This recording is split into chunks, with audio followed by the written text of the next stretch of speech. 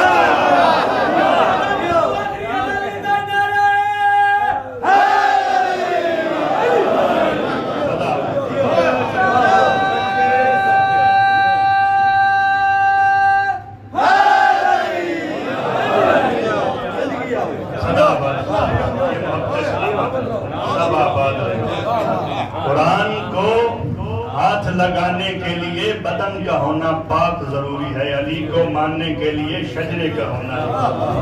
اور جملہ کہنا چاہتا ہوں، قبلہ ہر بندہ علی کو مان ہی نہیں سکتا۔ علی کو ماننے کے لیے دو شرطوں کا ہونا ضروری ہے۔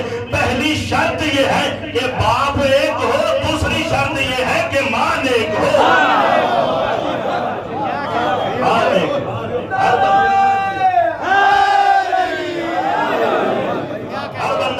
نہیں مان سکتا۔ من عنده علم الکتاب، علی وہ ہے جس کے پاس پوری کتاب کا علم ہے۔ قرآن بھی، قرآن پاک بھی ساری زندگی کے لیے معجزہ ہے، اور قرآن کا یہ ابھی تک دعویٰ ہے اور قیامت تک دعویٰ رہے گا، کوئی جیسی کوئی ایک آیت بھی نہیں لے سکتے۔ اور علی بھی ساری زندگی یہ دعویٰ کرتے رہے، پوچھو پوچھو جو کچھ پوچھنا چاہتے ہو میں علی بتانے کے لیے تیار ہوں۔ ساری زندگی علی نے قبلہ دعوے سلونی کیا۔ بس فضائل کا آخری جملہ آپ کی سماعتوں کو، آپ کی عبادت کو تمام کرتا ہوں۔ علی کے بعد، معصومین علیہ السلام کے بعد جس نے بھی دعوے سلونی کیا ہے، اللہ نے اسی وقت اس کو رسوا کر دیا۔ جملہ سننا، سبت جوزی بغداد کے رہنے والا ہے، اس نے ایک دن دربار میں دعوے سلونی کر دیا۔ تو اس دربار میں ایک علی کے چاہنے والی تشریف فرما تھی۔ جب اس نے دعوے سلونی کیا، جو کچھ پوچھنا چاہتے ہو مجھ سے پوچھو، میں بتانے کے لیے تیار ہوں۔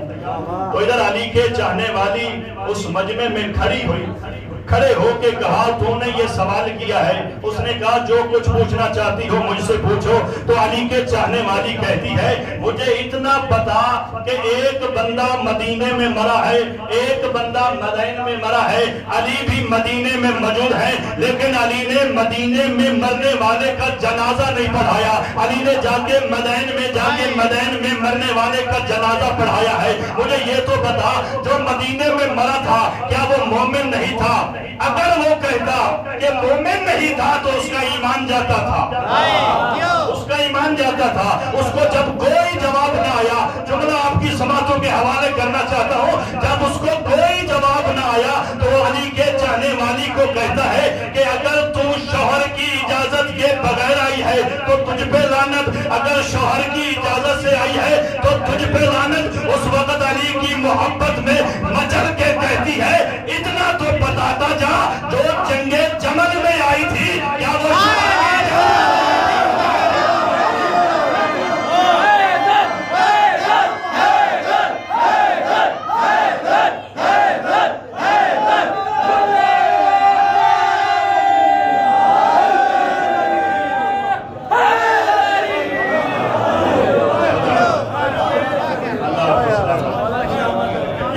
سلامت ہے؟ یہ تو بتاتا جا جو جنگ جمل میں سے آئی تھی؟ کیا وہ شوہر کی اجازت سے آئی تھی یا بغیر شوہر کی اجازت سے؟ تو اس کو علی نے پہنچایا تھا، کوئی اور پہنچانے والا تھا نہیں۔ علی نے کہا عورتوں کی عزت بڑی ہوتی ہے۔ اللہ آپ کو سلامت رکھے، یہ محبت سلامت رہے۔ بس ایک جملہ مصائب کا پڑھنا ہے۔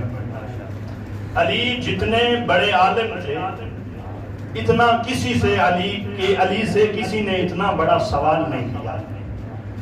علی جتنے بڑے شجاع تھے، کسی نے علی کا مقابلہ نہیں کیا۔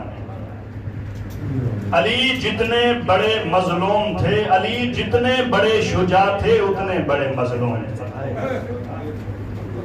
اجرکم اللہ۔ امیر کائنات کی بارگاہ میں بیٹھ کے اس مظلومہ کا پرسہ دینا ہے جو علی کو اپنے زخم نہیں دکھاتے،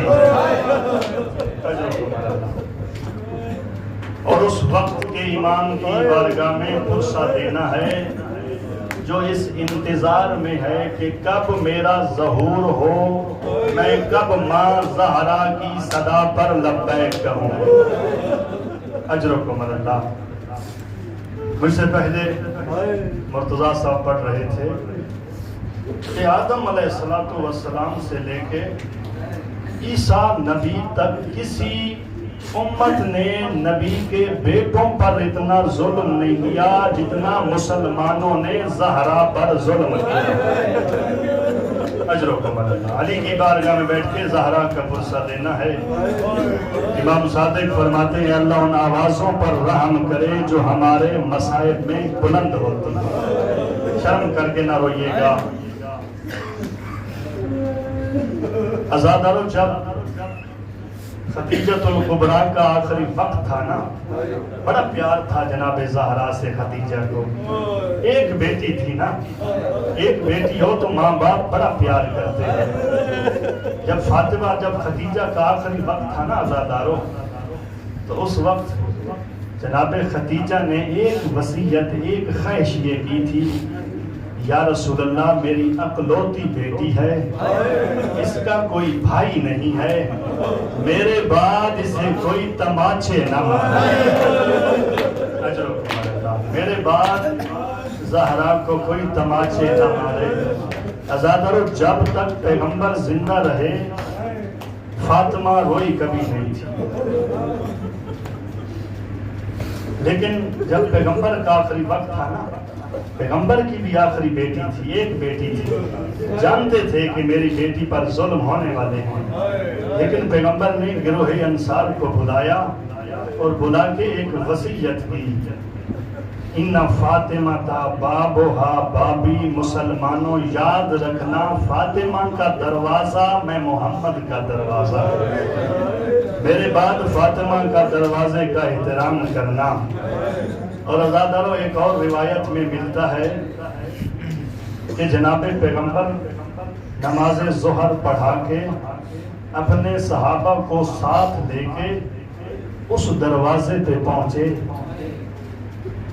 زہرا کے دروازے پر جب پہنچے ہیں نا، تو روایت کی یہ جملے ہیں، قرع الباب قرعا خفیہ، پیغمبر نے بڑے آرام سے فاطمہ کے دروازے کو کھٹکھٹانا شروع کیا اور مسلمانوں کو دکھایا کہ میرے بعد اگر فاطمہ کے دروازے پر کھٹکھٹانے کی ضرورت پڑے تو فاطمہ کا دروازہ آرام سے کھٹکھٹانا۔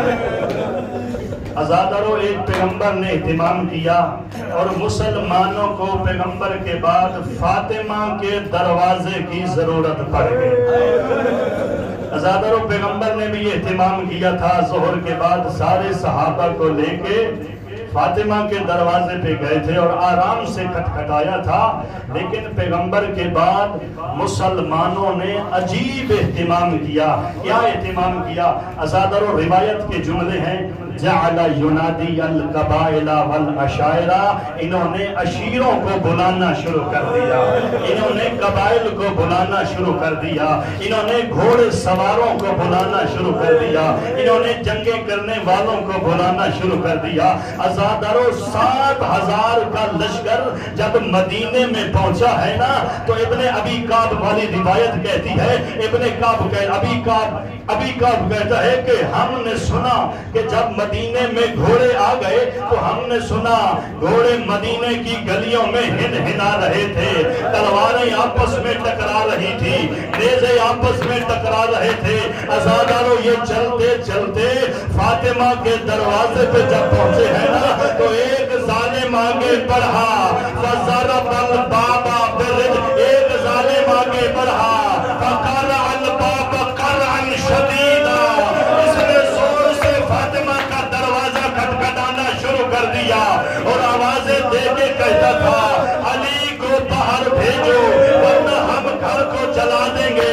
عزادارو ادھر زہرا چلی دروازے پہ جب پہنچی ہے نا اور کہا مسلمانوں کچھ تو حیا کرو، یہ فاطمہ کا دروازہ ہے، یہ محمد کی بیٹی کا دروازہ ہے۔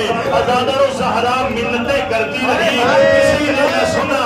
ایک ظالم نے کہا زہرا علی خود تو پردے میں بیٹھ گئے اور مجھے سامنے بھیج دیا ہے۔ زہرا نے کہا علی نے مجھے اس لیے بھیجا ہے تاکہ میں تم پر حجت تمام کر سکوں۔ عزادارو زہرا منتیں کرتی رہی، یہ ظالم ناباز نہ آئے۔ اب زہرا نے کہا یبن فلاں انی مکشوفۃ الشعر، وہ ظالم کچھ تو شرم کرو، میرے گھر میں داخل نہ ہونا، میرے سر پہ چادر نہیں ہے۔ زہرا گھر میں روتی رہی۔ ایک ظالم کہتا ہے کنفذ کیا دیکھ رہا ہے، اس دروازے کو جلا دے۔ عزادارو کنفذ آگے بڑھا، کنفذ نے دروازے کو جلانا شروع کر دیا۔ ادھر جلتا ہوا دروازہ، ادھر پتھروں کی دیوار۔ عزادارو زہرا نے دروازے کو تھاما، ایک ظالم نے دھکا دیا، زہرا کے تھوڑے سے ہاتھ پیچھے ہٹے، ایک ظالم نے تازیانہ لیا، دروازے کے سراغ سے فاطمہ کو تازیانے مارنا شروع کیے۔ عزادارو اتنے زور سے تازیانہ مارا کہ زہرا کے بازو پہ وہ تازیانہ لپٹ گیا، اس نے زور سے کھینچا، زہرا کا بازو ٹوٹ گیا۔ عزادارو ایک ظالم آگے بڑھا، فَضَرَبَ الْبَابَ بِرِجْلِهِ، اس نے دروازے کو دھکا دیا، ادھر چلتا ہوا دروازہ، ادھر پتھروں کی دیوار، اثر بین الباب والحائط، زہرا درمیان میں آ گئی۔ ایک ظالم آگے بڑھا، فَرَقَ الْبَابَ بِرِجْلِهِ، اس نے دروازے کو توڑنا شروع کیا۔ عزادارو جب دروازہ ٹوٹ گیا نا اس نے زہرا کو ٹانگیں مارنا شروع کی، زہرا کی پسلیاں ٹوٹ گئی، اور بین بلند ہوئے یا محمد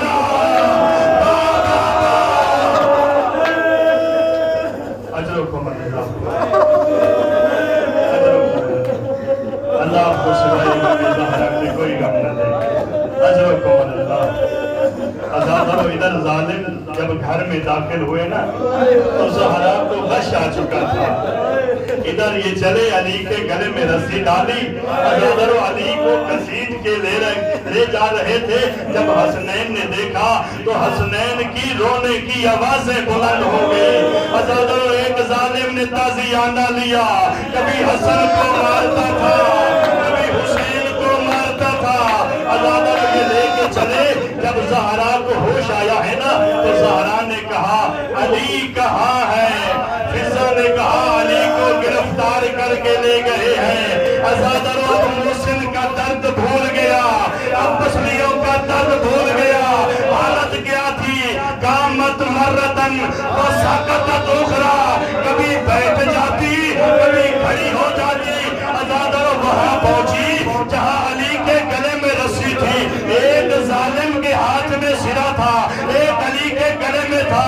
عزادارو زہرا نے درمیان سے رسی کو تھاما، ایک ظالم کہتا ہے کنفذ کیا دیکھ رہا ہے؟ عرب کی ایک عام مشہور مردوں کے مجمع میں حیل ہو گئی،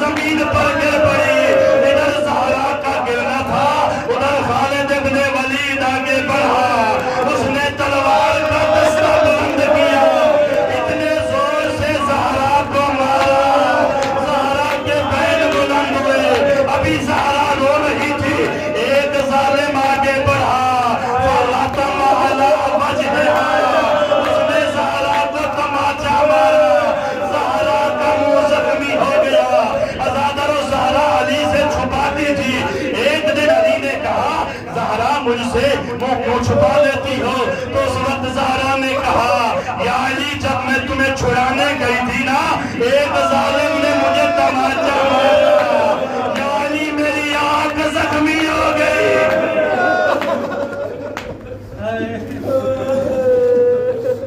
لعنت اللہ علیہ وسلم۔